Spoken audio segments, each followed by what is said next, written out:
Now we're going to go down south a few hundred miles from Jacksonville to Boca Raton, where Andrew Saland also covered it on YouTube for Lenny Dykstra's Nails Nation. And he joins me right now. His videos were the most popular, for whatever reason, of all the correspondents on that channel. And there were a few. But Andrew, glad you made it through safely. Let's hear about your experience with Hurricane Irma. Sure, Adam. Thanks for having me. Down here where we are on the southeast coast, I'm a little north of the real bad impact zone, which is closer down to Miami and the Keys. Mm-hmm. Fort Lauderdale, some flooding. Up closer to where I am in Palm Beach, it wasn't quite as bad. A lot of down trees, and driving around town today, a lot of snapped limbs. Some palm trees got the tops sheared off. But all in all, other than spotty power outages, I'm still out. We're counting our blessings. Midway at the east coast of Florida right now. As for riding out the storm, it was definitely hairy. I was here for Matthew last year. I was up in Sandy in New York in a concrete building. This one was definitely looking out the window the scariest. Trees blowing sideways, stuff flying through the air. I saw some decorative concrete caps blowing off the building, Spanish tile flying like projectiles. So, it was a hairy, probably I'd say 8 to 12 hours during the day Sunday when it was at its worst. But we'll start the recovery now, and again, we're counting our blessings where we are. Andrew grew up in the same part of Pennsylvania as I did. We've known each other for years, but we only really got the very outskirts of hurricanes, like when they were basically done, because we were like 80 miles from the Jersey Shore. So we got a little bit of Hurricane Gloria. I remember Hurricane David, and that was a long time ago, but it never was that bad. Yeah. Did you lose power at all, or how bad was it?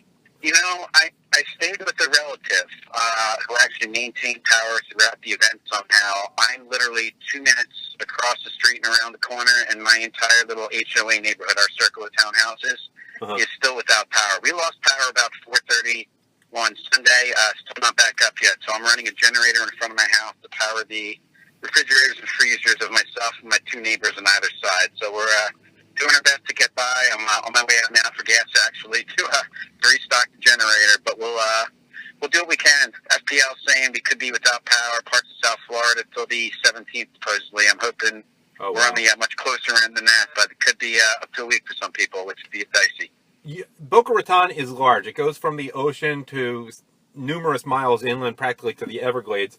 Do you know if there were some areas of Boca Raton, maybe not where you are, that got badly hit? Some areas definitely got hit worse than others, but it wasn't a particular area. What happened was we had some sustained winds, I'd say probably somewhere in the 60 to 80 range, but we definitely recorded some hurricane gusts approaching 90 to 100. Where those gusts hit is where you saw limbs snapping, wires down, power outages because of that, damage to homes, damage to cars. It wasn't one particular area that got it a whole lot worse. Again, it was really where the worst of the gusts were hitting, and they were kind of sporadic. The scarier thing was, after we knew we were outside of the danger zone of the hurricane, because it was so big, there were so many thunderstorms spawning tornadoes in the area. Over a course of 3 or 4 hours on Sunday and into Monday, we had probably 12 to 15 tornado warnings popping up on my phone. That's the scarier part. When you're only getting 50 to 70 mile per hour winds from the hurricane, you're going to be able to last it out. But when tornadoes are touching down and ripping roofs off of homes, and they're telling you to go into a bathtub or into a safe room in your house, that's scary for the kids, And you moved to Florida, I think, about 2-3 years ago after being in the Northeast for pretty much your whole life. Did you at any point... Yeah, it's funny. I got hit by 2 hurricanes my last 5 years in New York City. I got hit by Irene and then Sandy, where we were without power for about a week. And I moved to Florida. They hadn't been hit in about 12 years. And then sure enough, 2 years after I get here, we're back in the impact zone. So I seem to be attracting the hurricanes for whatever reason. They're following you. Maybe you can go to Ohio and really test out the situation, or Minnesota. If it follows you there, we know you're bad luck. Any other final thoughts regarding what you experienced with Hurricane Irma? No, listen, we're counting our blessings. I have to say, looking at the storm track, which, as you know, was like a spaghetti diagram for about a week, not knowing whether it was going to hit the East Coast, right up the center of Florida, West Coast, or miss completely. It was scary. I mean, I worked for American Express. We we worked until Thursday morning when they dismissed us at 10 to go home and start storm prepping for our families.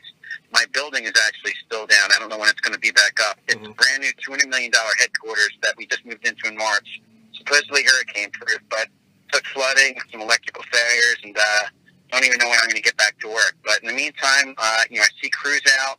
A lot of places do have electricity. Some restaurants, thankfully, are open. Pizzerias are open, so people are getting back out again to refill gas tanks and start the cleanup process. But again, we're counting our blessings here on the East Coast. It's going to be a much longer rebuild for the Keys and for the west side of Florida, unfortunately. Yeah, well, I apologize for the sound quality. I am not in Florida, which means I'm not in the studio. I'm just doing this from the car in Memphis, Tennessee. And I think we may be having part of Hurricane Irma, but it just basically is drizzling here. But I think this may be part of the hurricane. Well, anyhow, thank you for coming on, Andrew, and thank you for your great coverage during the hurricane. Absolutely. Glad to help everyone. Thanks. Good luck getting back. For me. Okay, good luck getting back into stuff. Okay, see ya.